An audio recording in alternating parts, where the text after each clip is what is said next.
Oh, hey there. Come on in. We're just about to start. Welcome to My Wife the Dietitian, a fun weekly podcast about nutrition and healthy lifestyle.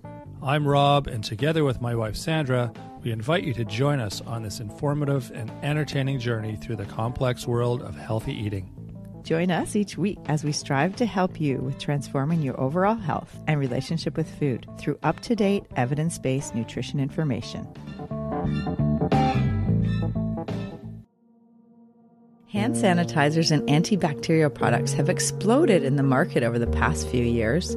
This can lead to over-sanitized environments and are not good for our health over the long term. We have moved so far from our connection to nature that the risk of allergies and autoimmune diseases are on the rise. Stay tuned for the lowdown on how to eat clean by getting dirty.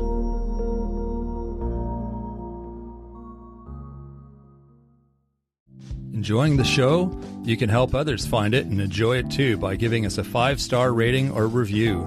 If you feel like reaching out to us with a question or comment, you can send us an email at mywifetherd@gmail.com. And don't forget to visit our website at mywifethedietitian.com, as well as our social media pages. We're on Facebook, Instagram, and YouTube. Enjoy the show.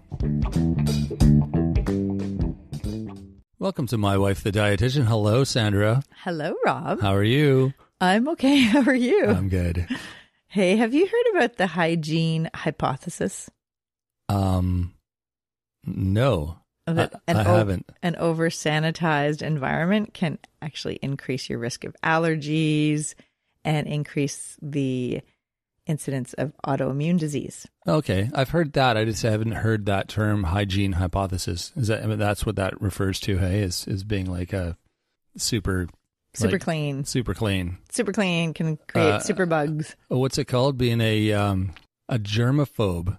Right. Yes. I think actually over the last few years, I think that's created a lot of germophobes. Yeah, well, COVID definitely had an effect on people going over the top with, worrying about things like that. Yeah, and we know that exposure to soil, like gardening soil and dirt, can actually increase a child's immunity and help their immune system. Yeah, we fed our kid dirt a lot. Just fed them dirt? Well, it's like, come on, kids, eat your dirt. It's good for your immune system. Well, they didn't like that. But when you were a kid, your dad had a garden. Oh, yeah. Well, when I was a kid, I don't remember washing my hands. I remember going outside and playing all day and then eating lunch with my grubby, dirty hands and licking my fingers and going back out and doing it again.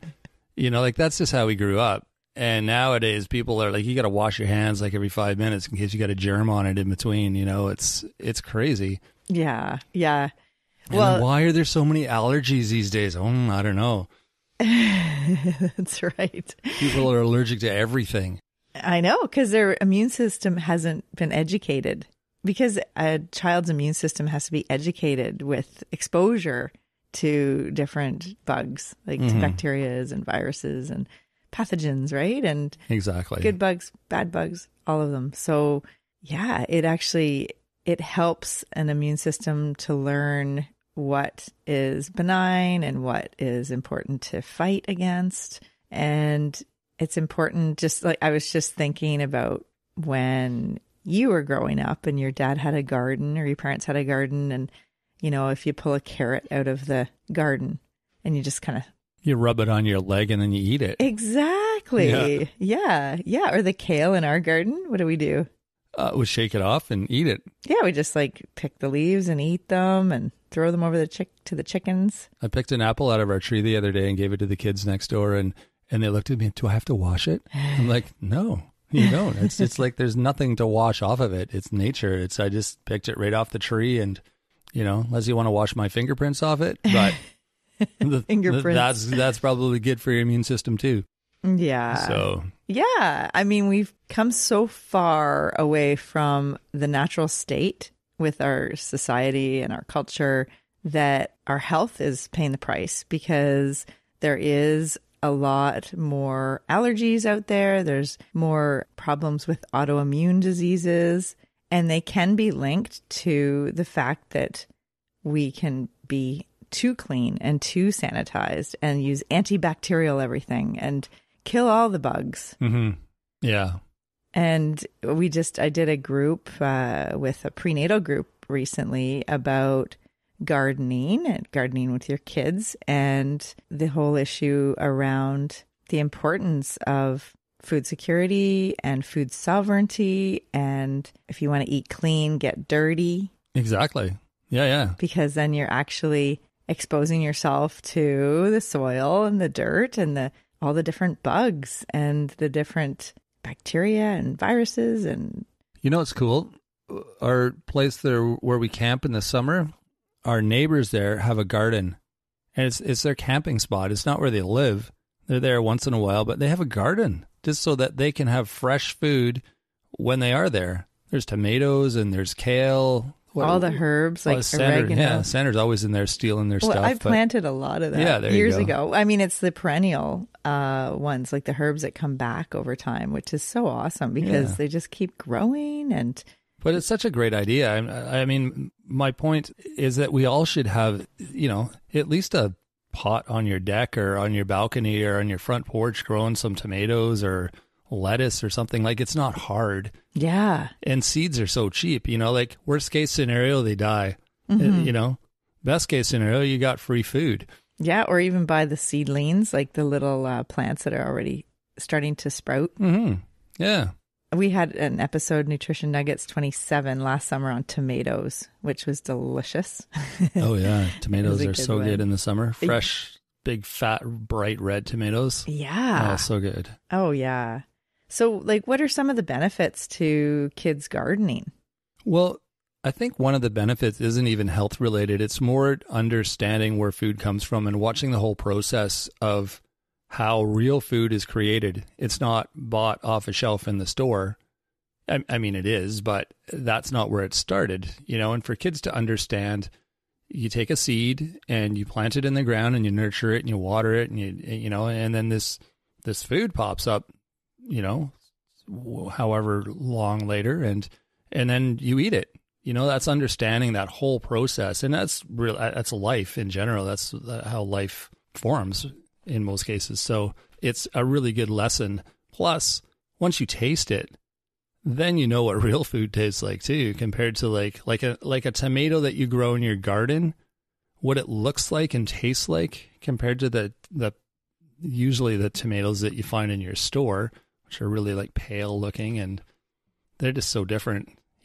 Understanding that really makes you appreciate true, like naturally grown food. And also just seeing how cheap it is. Like, it's time, it's labor for sure, but there's not a lot of cost involved in growing your own food. Unless you have a farm. That's a whole different story. But like just growing some food on your back porch, it's pretty inexpensive. Yeah, absolutely. And with kids, I think it teaches problem solving, because if there's, they have aphids or something's going on with the plant, you have to figure out how to solve that problem and how to help it grow.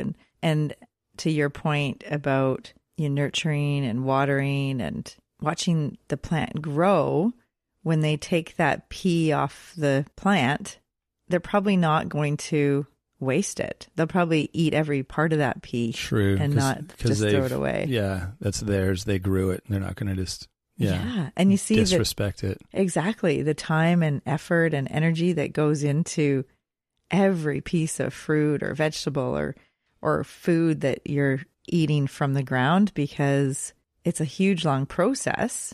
It takes weeks and maybe months, maybe years, Yeah. And to just take a bite of something and throw it away, I think you value the food. It means more. Absolutely. But there's also other things, like the actual soil that plants are grown in. There's microbial diversity in that. And we've talked about how, I think it was episode Nutrition Nuggets 73, Plant Foods for Breakfast. Remember that one? All about diversity. And we counted how many different types of plants we ate at breakfast. Right. Yeah. With our nuts and seeds and oats and berries and all those things, peanut butter. So that is diversity of plant foods. But in the plant foods and in the soil, there's diversity of microbial diversity. So, which is good for our gut, I'm guessing. Yeah, exactly. Exactly. There's bacteria and fungi and microorganisms that it's actually training our immune system to understand what are the harmful or the harmless organisms. Oh, I see.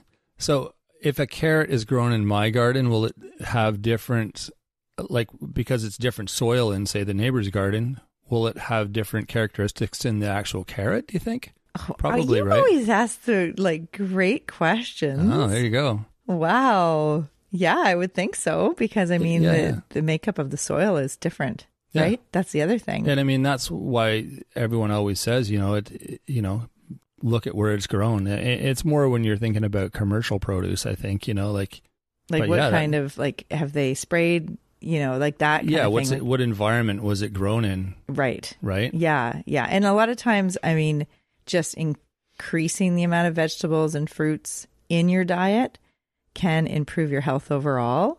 And sometimes we're not distinguishing between conventional or organic.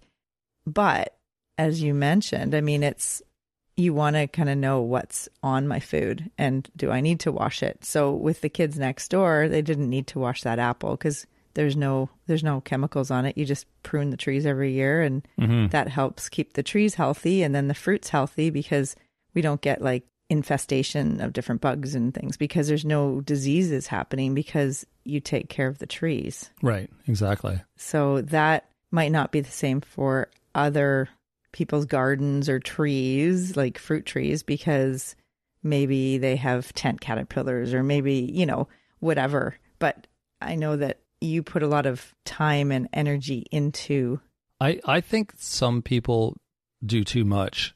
It's like when we used to have a hot tub and you're putting in a certain chemical to make it look a certain way, and then you need to counter that with another chemical to make it smell better, and then you're just constantly adding chemicals. And the same with trees, is people are like, oh, the leaves are curling, I better spray it with this anti-curling spray, and then that makes something else happen, so then you had to add some other chemical, and it's like, this is going on your food.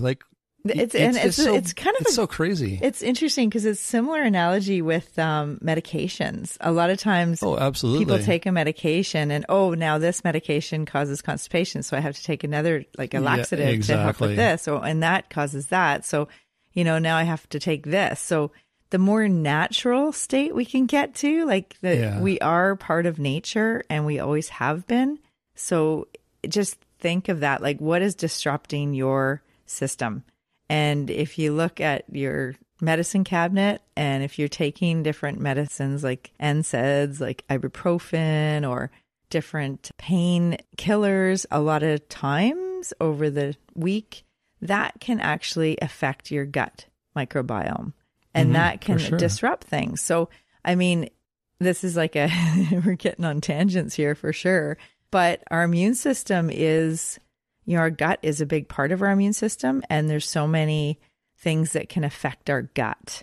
And there's more and more people, I see clients all the time that have gut issues or have digestive problems. They might have IBS, irritable bowel syndrome. They might have Crohn's or colitis, and it could be related to the environment and as I mentioned at first, the hygiene hypothesis, over-sanitized environment. It can actually disrupt your gut biome, your microbiome. And we have microbiome in our skin too. And so if we're always using a lot of creams, we're having multiple showers a day with lots of, we're soaping ourselves up and we're, cleaning, overly clean, we're moving away from being in that natural state. Yeah, exactly. So the other thing, just the physical act of gardening is healthy. It's exhausting. You're funny. It is healthy, but it's also, and it depends what you're doing. But at the moment, I'm picking up buckets of apples every day. So it's it's exhausting, bending over, lifting heavy buckets and moving stuff around and pushing wheelbarrows and climbing trees. And, yeah. You're funny. But just getting out in nature, I mean, there's benefits to that, like mental health benefits, and it's physically, you're removing yourself from being inside. So it's actually really good to like go for a walk in nature, or, put your hands in the soil and garden, or, just connect to nature somehow, because it helps with your immune system. Exactly. It really actually helps with kids too. If we were talking about, with the prenatal group, like babies who are overstimulated and they might be just inconsolable. Do you remember one time when our son was a baby, we were camping and he did not want to be in the trailer, and basically we'd take him outside of the trailer and he'd see the wind in the trees. He would be lulled to sleep and he would finally, stop crying.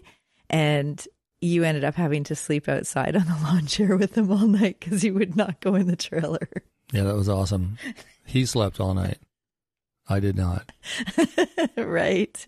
But it was quiet. The things we it was do quiet, for our kids. Quiet for everybody else. That's so, right. Yes, That's right. The campground thanked me. Yeah, exactly. And then I slept the next day, probably. Probably not, actually. I was probably just really grumpy. You're funny. Yeah. So, yeah, back to nature. I think in previous episodes, we've talked about like the fact that like using mouthwash, like antibacterial mouthwash, can actually be not so good because you're killing some of the natural, like a microbiome in your mouth. And that can actually lead to higher blood pressure because the nitric oxide, we've talked about that, how that helps to lower blood pressure. Right. And then if you're using mouthwash regularly to have a clean and fresh tasting and smelling mouth, it's actually not so great for your overall system. So we shouldn't use mouthwash. We shouldn't wash ourselves with soap too much. Too much. I'm not talking about like being completely dirty. I'm just saying, like the antibacterial soap is wiping away a lot of the diversity of bugs, like the different bacteria. And we need some, we need a lot actually. And it's important for our body to get used to different bacteria. For sure. So what is the recommendation then? Are we there yet? Are we... recommendation. Well, with soap and antibacterial products, it's better just to use soap and water and just wash your hands in a normal way instead of using the antibacterial and I see. The specific kind of soap you mean? Like the hand wash stuff, like the COVID hand wash, hand sanitizer. That exactly. Stuff. Yeah. I mean, those are okay in a pinch if you're worried that you totally need to have that, but to use it all the time, like multiple times a day, it's not great. Yeah, exactly. And your hands start to fall apart too. It really dries, like the alcohol-based ones. Are they all alcohol-based, I guess? It just really dries your skin out and your hands start getting chafed, and it's, you can tell when you're using it too much. Yeah.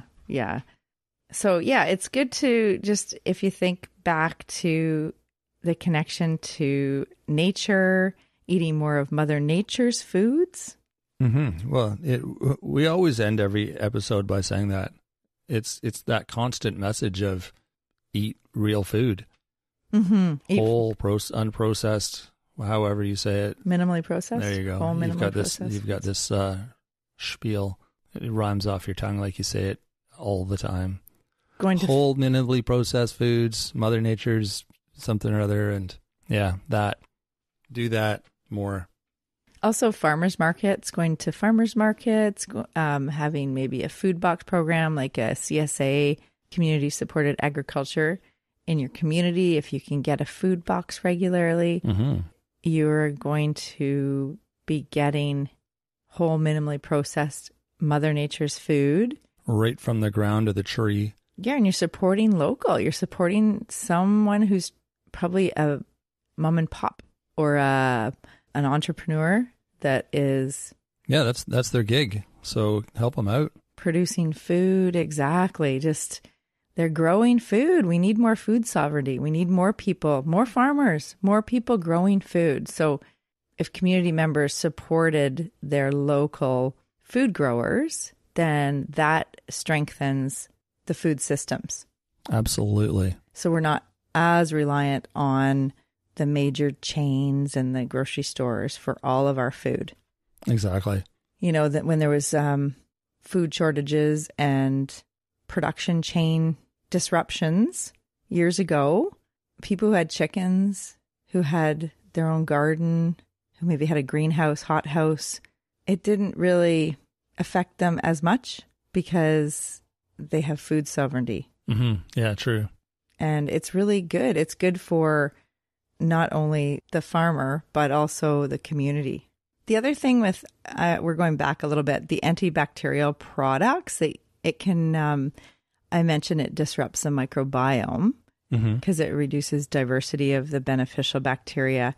It can also be a hormone disruption because they can be endocrine disruptors, and that affects your hormone levels. And, you know, women, there's over 1 billion women that are entering menopause or in perimenopause. And that's a lot of women in the world. And hormones fluctuations is part of the game with menopause. And if you're exposed to different chemicals, or you have the, you know, over-sanitized environment where you're using antibacterial soap and the hand sanitizer. Yeah, like if you're doing that a lot, that can be also a hormone disruption. Yeah, I think people got trained to fear germs.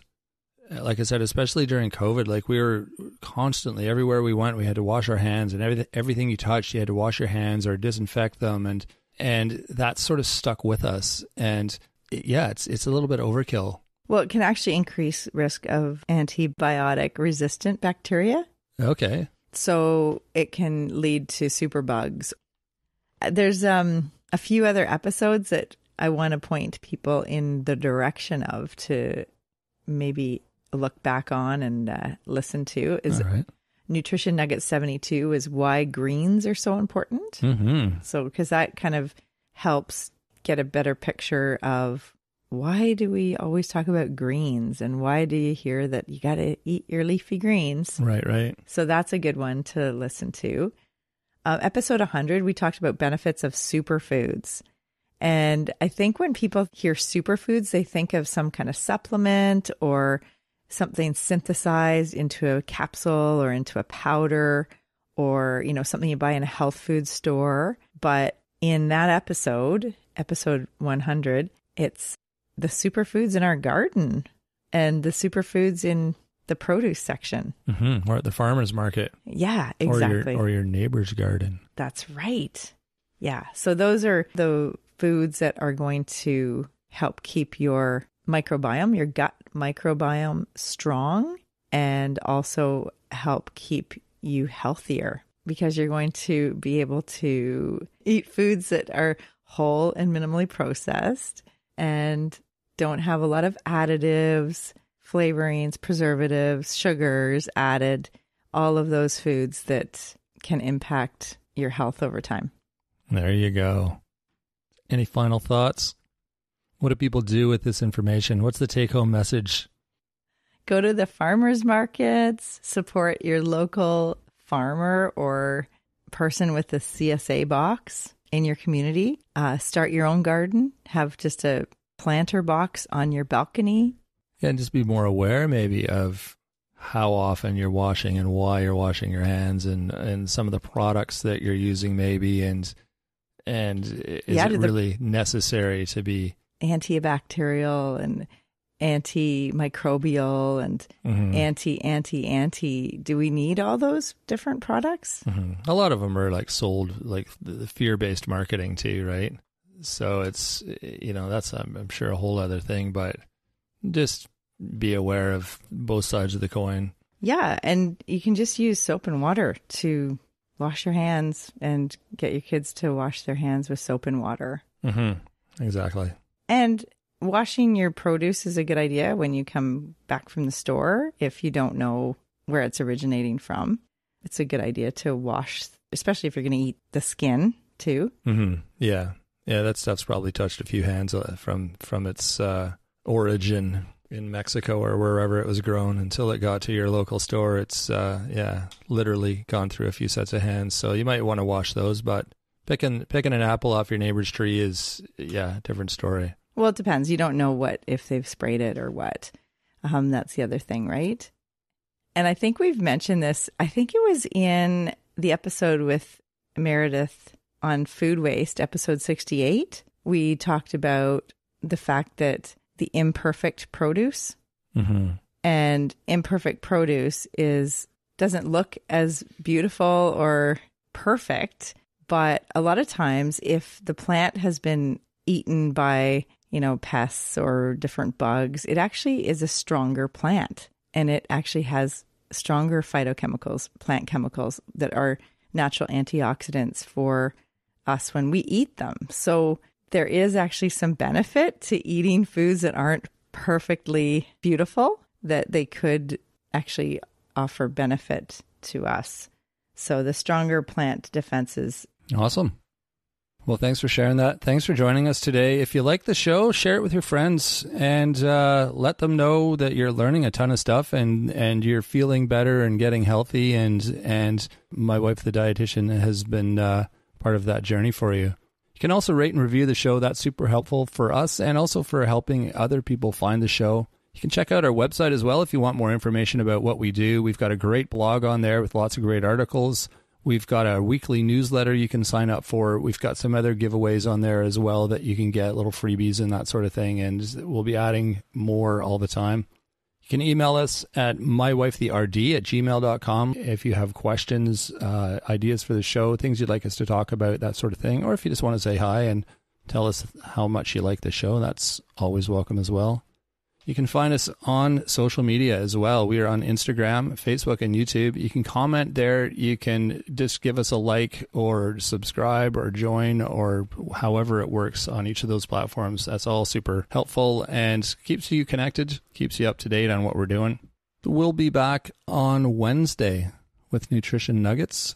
So until then, have a great week, everyone. Thanks, Rob.